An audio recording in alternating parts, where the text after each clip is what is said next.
요금 7장 1절부터 5절까지 보면요, 우리들이 많이 들었던 말씀, 그러나 우리들이 가장 많이 순종하지 못한 말씀이 있습니다. 비판하지 마라, 혹은 판단하지 말라도 같은 의미입니다. 그러면서 그 다음 구절에 왜냐하면이라는 말이 생략됐는데, 비판하면 그 비판하는 것으로 너희가 비판을 받게 될 것이고, 너희가 헤아리는 그것으로 너희도 헤아림을 받게 된다. 누구한테요? 하나님으로부터. 하나님이 비판하지 말랬는데, 계산하고 헤아리지 말라고 그랬는데, 헤아리고 계산하고 비판하니까 그 하나님으로부터 비판당하고 그 자체가 헤아림을 당하게 되는 것이죠. 형제들아, 어찌하여 형제의 눈 속에 있는 티를 보고, 티는 보면서도 내 눈 속에 있는 들보를 보지 못하느냐. 오해식하는 자들이여, 먼저 내 눈에 들보를 뽑고 내 형제의 그 티를 뽑게 하라.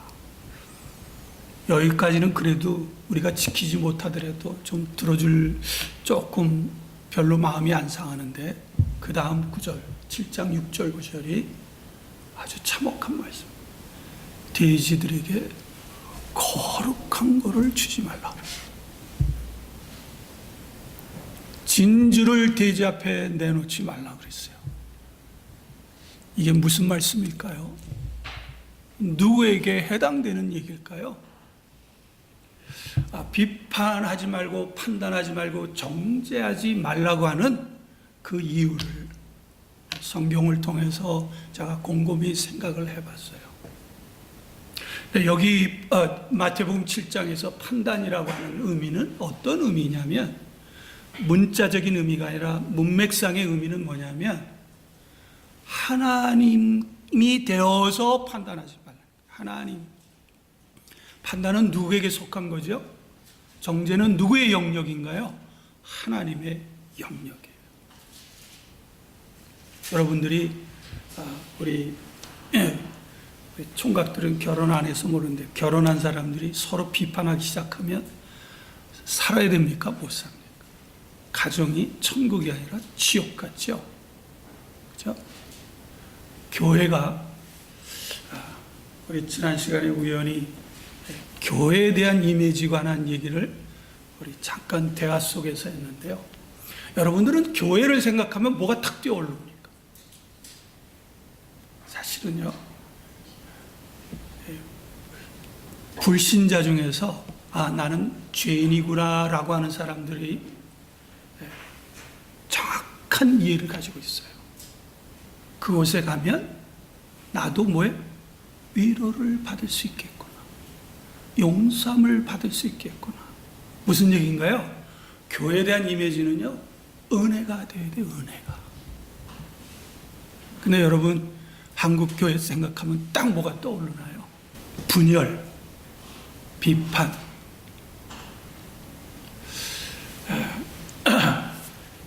제 책에 항상 추천서를 써준 그 이동원 목사님한테 들은 얘기입니다. 지하철을 타고 갔는데요, 어떤 아줌마씨들이 싸움이 붙었대요. 그런데 가만히 들어보니까 거기에 권사 얘기도 나오고 집사 얘기도 나오고, 그 이제 앞에 있는 분이나 옆에 있는 사람이 이제 시끄러우니까, 우리 아줌마들은 굉장히 세잖아요, 그죠? 안 셉니까? 다행히 우리 교인의 아줌마들은 안 세셔서 참 감사한데, 아주 빡세단 말이에요, 경상도. 근데 주위 분들이 좀 조용하세요. 좀 싸우지 마세요. 여기 지하철 아닙니까? 그래도 막 계속 싸우니까 건너편에 어떤 젊은 사람이 이런 말을 했답니다. 아줌마, 여기가 교회인 줄 알아? 싸우려면 교회 가서 싸우지 왜 여기서 싸우냐고 그러더래요. 교회는 딱 떠오르면요, 은혜가 돼야 돼요. 은혜가. 그러면 진유한 목사님을 딱 생각하면 뭐가 떠오르나요? 신앙 잘해, 그따위 신앙하는 거야, 이런 딱딱한 정죄가 떠오르는 거야? 아니면 그래도 은혜 비슷한 그런 것들이 떠오르나요? 그러면 저한테 묻지 마시고요, 여러분한테 한번 스스로 물어보세요. 비판하지 말라고 한 이유 중에 가장 중요한 이유는 우리는 하나님처럼요, 이웃을 다 알 수 없어요. 그죠? 겨우 그 인생의 전체의 몇 분의 1만 보는 거예요. 내가 윤용자 집사님을 알죠. 그렇죠? 모른다고 할 수 없잖아요. 그러면 알면 얼만큼 할까요? 교회에 온 그 시간만큼 아는 거, 대한 그만큼 아는 거예요. 전체를 몰라요. 그러니까 인간은 부족하단 말이에요.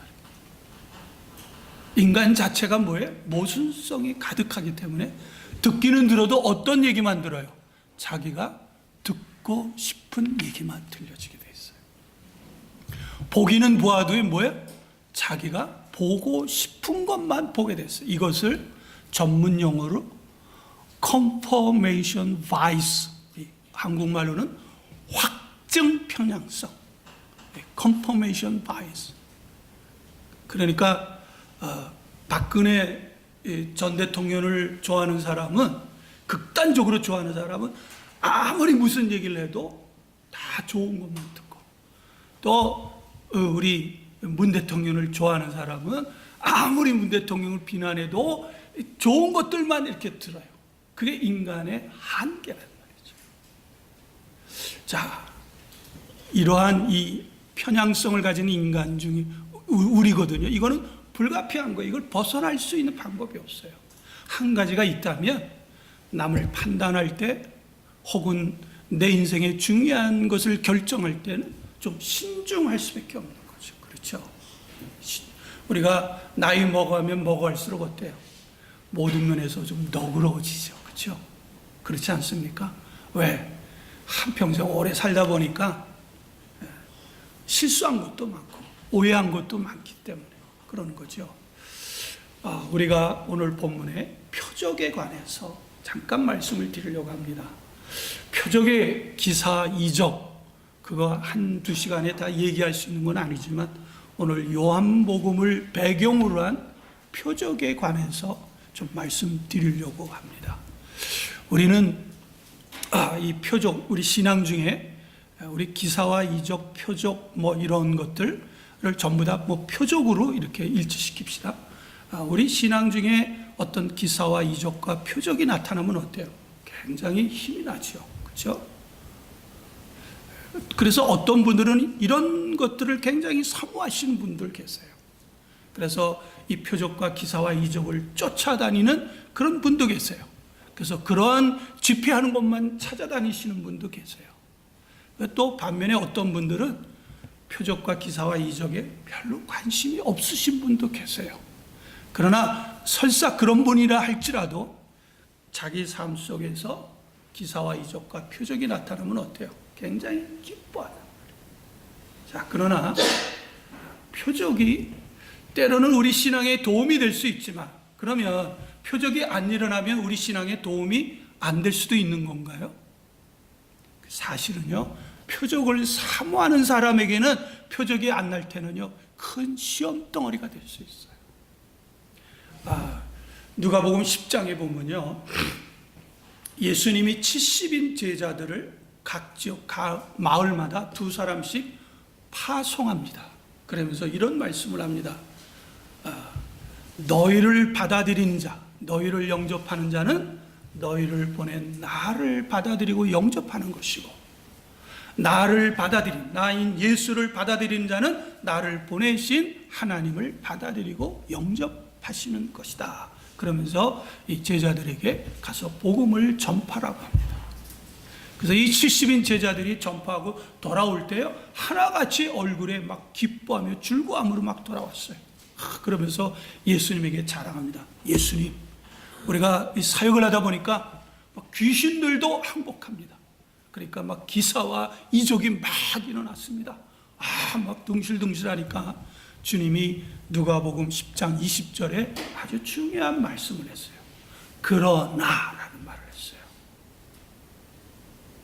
귀신이 너의 이름으로, 귀신이 항복하는 것으로 기쁨이 있다 할지라도, 그러나 너의 이름이 하늘에 기록된 것으로 기뻐하라고 했어요. 귀신이 항복하는 것으로 기뻐하지 말고, 쉽게 얘기하면 뭐로 기뻐하라? 너의 이름이 하늘나라 생명책에 기록된 것으로 기뻐하라. 그게 참 기쁨이라는 거예요. 표적은 일시적이지만 너의 이름이 하늘나라에 기록된 것은 영원한 것이고, 그것이 너의 참된 기쁨이라는 거예요. 그러니까 표적을 너의 기쁨 삼지 말라 그러는 거예요. 만약에 표적을 기쁨 삼고 표적을 기대했다가 표적이 떨어지고 표적이 나타나지 않으면 어찌할 거냐. 그건 일시적인 거라는 거예요. 오늘 이 본문을 통해서, 그렇다면 하나님께서 이 본문을 통해서 이 표적에 대해서 어떤 의미를 부여하는가를 한번 살펴보기를 원합니다. 이 첫 번째 이 본문을 통해서 하나님께서 표적이라고 하는 것은 뭐냐? 여기 오늘 이 제목을 보면 그리스도에 대한 배경이라는 거예요. 우리 11장, 우리 오늘 본문이죠. 첫 표적을 갈릴리 가나에서 행하여 뭐를 나타냈어요? 표적을 나타냈나요? 그리스도를 드러냈나요? 그렇죠? 그리스도, 그 영광, 그리스도를 드러나게 할 수 있게 해준 것이 뭐예요? 표적이에요. 그러니까 표적 그 자체에 지나치게 관심 가지면 안 된다는 거예요. 마리아는요, 이 본문에서 우리 지난 시간에도 마리아는 분명히 예수님을 통해서 표적을 원했어요. 근데 마리아가 표적을 원하는 그 이유가 있습니다. 왜 그러냐면 마리아가 예수 그리스도를 성령으로 잉태했잖아요. 그리고 마리아가 예수 그리스도를 성령으로 잉태하시기에 천사장 가브리엘로부터 이 태어나는 그 아이가 바로 메시아라고 그랬잖아요. 그랬는데 한번 잘 생각해 보세요. 남자씨도 우리 여러분들이 마리아 입장이라고 생각해 보세요. 그래서 이제 임신을 했어요. 그래서 예수를 태어나게 했어요. 그랬으면 태어난 아이가 뭐를 해야 돼요? 좀 뭔가 특별해야 되지 않을까요? 뭔가 막 기사와 이적과 막 표적들이 막 일어나야 남편신 요셉한테 조금 좀 얼굴이 있을 거 아니에요. 그렇잖아요. 근데 나이 30살이 될 도록 특별한 게 없어요. 특별한 일이 벌어지죠. 잘 이해가 안 되시나? 여러분들이 마리아야. 근데 성령으로 잉태했어. 그래서 남편 요셉한테도 알고, 또 물론 요셉도 하나님을 이 천사를 통해서, 꿈을 통해서 알았지만, 그러나 마리아의 심정은 어떨까요? 여러분 아이를 가졌을 때 그 태몽을 했을 때 무슨 특별하고 신기한 걸 했다면 아이가 자라나면서 뭔가가 좀 특별한 게 나타나야 될 거 아니에요. 그래서 누가복음 2장에 보면 마리아는 예수의 말한 거 행한 거를 유심히 마음에 두었다고 하는 말이 반복적으로 나와요.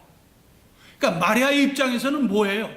빨리 예수 그리스도가 메시아인 것을 드러날 수 있는 표적이 나타나기를 원하는 거예요. 그래야 자기 남편한테 좀, 그렇잖아요, 면이 쓸 거 아니에요.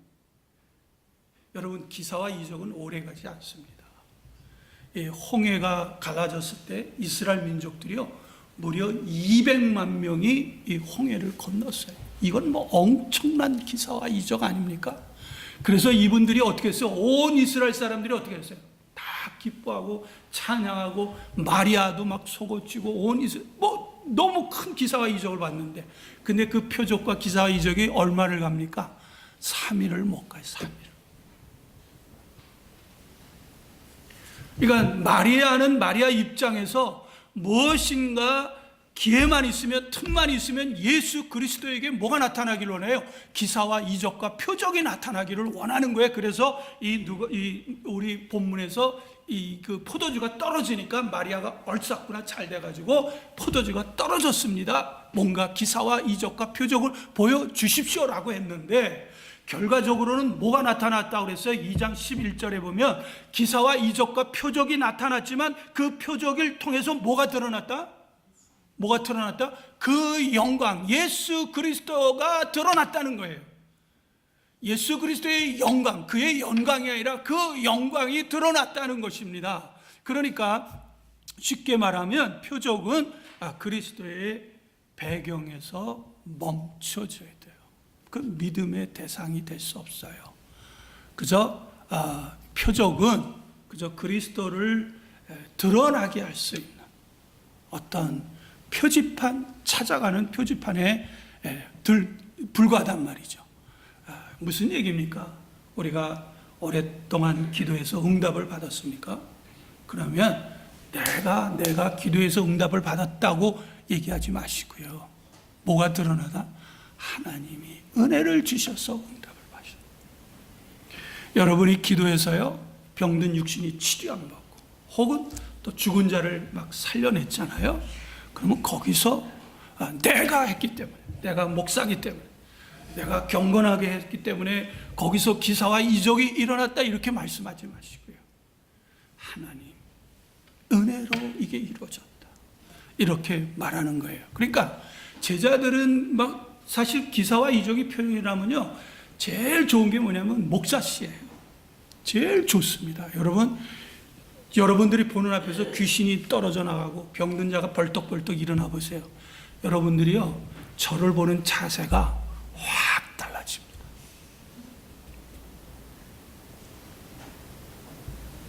또 재밌는 건요, 기사와 이적과 표적이 일어나고 막 그러면요, 목사가 하나님 감사합니다, 나 같은 사람을 그렇게 써주셔서 감사합니다라고 해야 되는데, 거기서 한 발 더 나가서요, 뭐가 생기냐면 갑자기 태도가 달라집니다. 근엄해지기 시작하고 경건해지기 시작하고요, 목에 힘이 들어가고요, 때로는 반말을 짓거릴 수도 있어요. 이 제 경험 얘기예요. 한 번은 유럽에 집회를 갔는데요, 그때 당시에 이 국제 상사랑 국제 그룹이 아직 이게 해체되기 전이에요.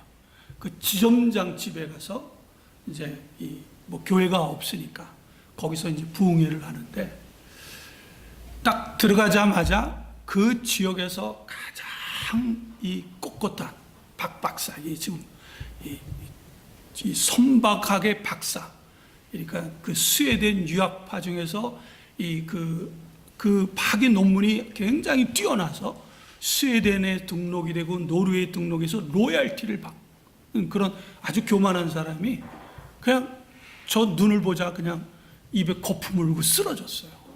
그러면서 자기의 있던 이렇게 가슴속 깊이 이렇게 숨겨뒀고 숨어져 있던 귀신이 막 드러나더라고요. 그러니까 여기 지점장이라는 게 이광섭 집사라는 분인데요, 이분이 저를 대하는 자세가 확 달라져요. 분명히 내가 가방을 들고 갔는데 보자마자 그랬으니까 가방 좀 주시오. 주위 분들이요, 저를 대하는 태도가 패러다임이 확 바뀌어져 버렸어요.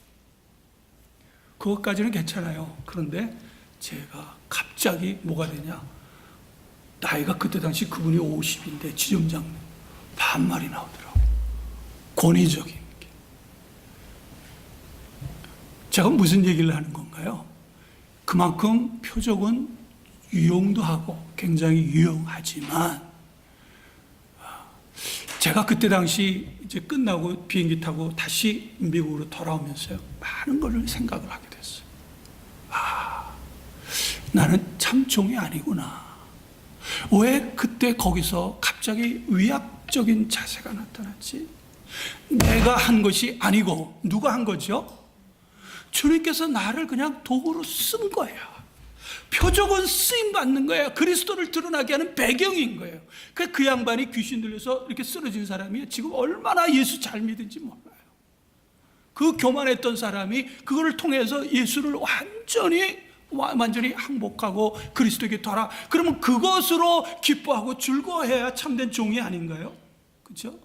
꼭 내가 대접을 받아야 되고 내가 인정을 받아야 돼.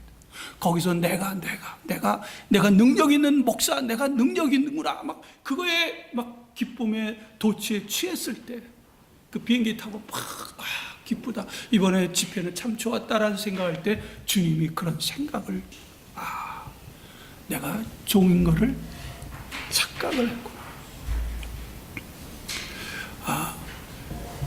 분명히 표적은 전도하는 데 굉장히 유익이 됩니다. 그러나 반드시 전도하는 데 유익이 되는 것만은 아니에요.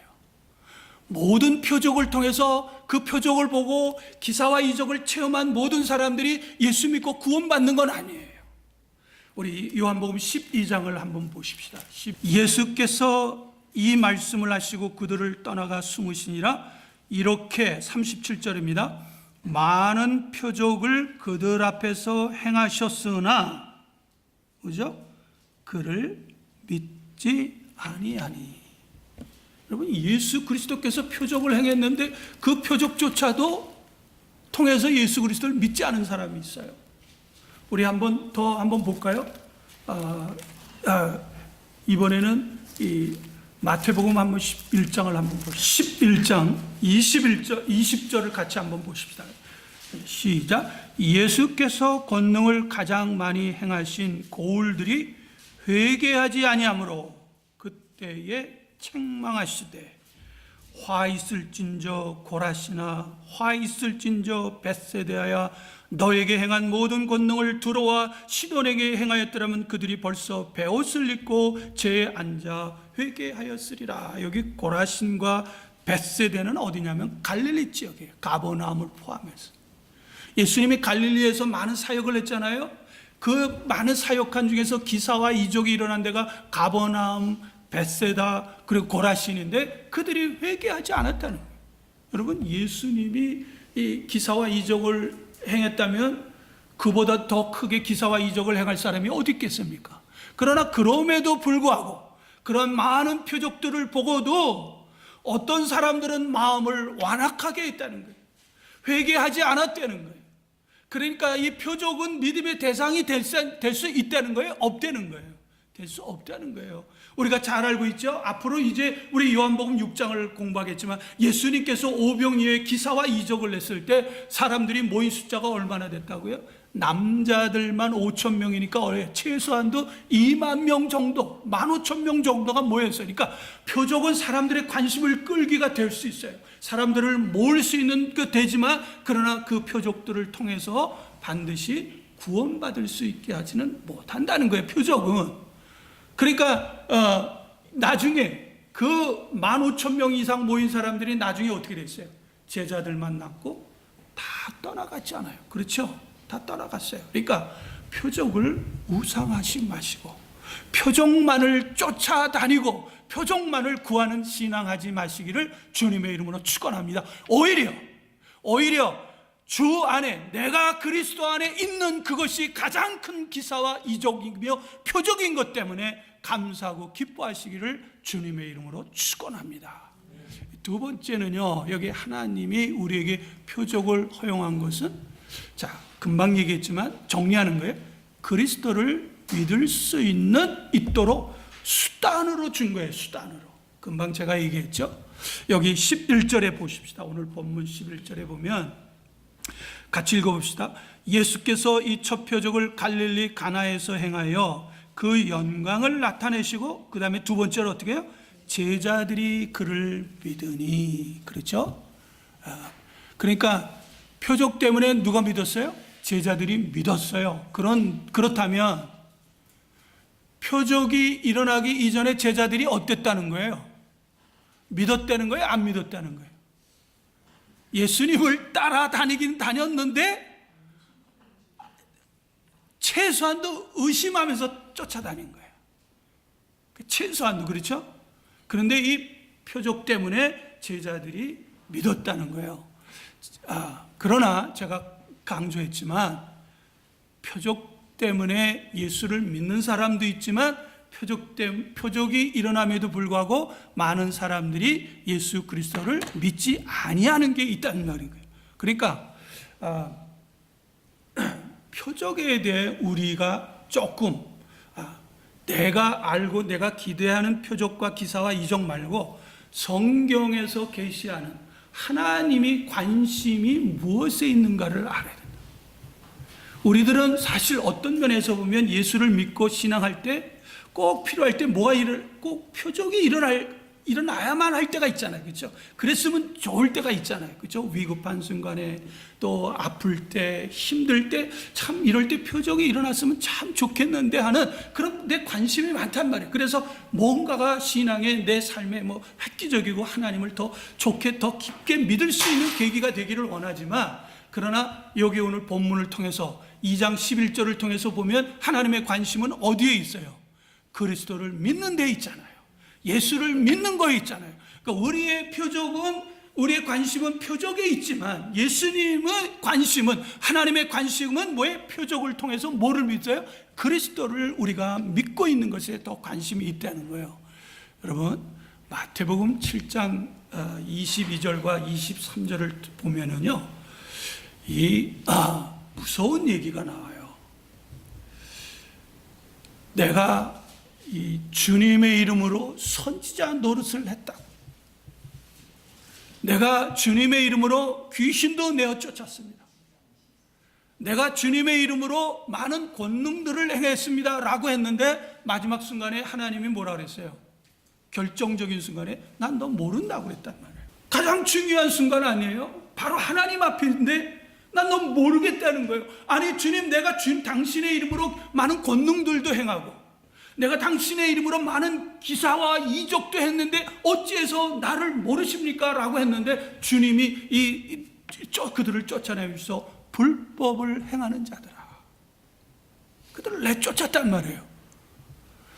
또 예수님께서요, 이 기사와 이적과 표적을 이렇게 전적으로 이렇게 매달리는 사람들에게 주님께서 그들을 불법이라고 그랬어요. 마태복음 7장 22절 23절에 보면, 자, 그러니까 표적을 많이 일어난다 그래서 그 사람이 신령한 크리스찬이다 이렇게 생각하지 말라는 얘기예요. 기사와 이적과 표적을 일어나니까 그 사람이 하나님이 보낸 선지자라고 말하지 말라는 거예요. 그것이 이 바울 사도 서신서에 보면 계속해서 반복적으로 나요. 말세에 많은 거짓 선지자들이 기사와 이적을 예수 믿는 참된 선지자보다 더 많이 한다는 거. 왜? 그들의 영혼을 도둑질하고 유혹하기 위해서. 그러니까 정리합시다. 표적과 기사와 이적이 나쁜 게 아니에요. 그렇죠? 이렇게 거절할 것도 아니에요. 그런데 그것을 신앙의 대상으로 삼으면 안 되는 거예요. 그 표적과 기사와 이적은 뭐예요? 아까 얘기한 대로 배경이요, 뭐예요? 예수 그리스도에게 인다는 수단으로만 거기서 멈춰야 된다는 거예요.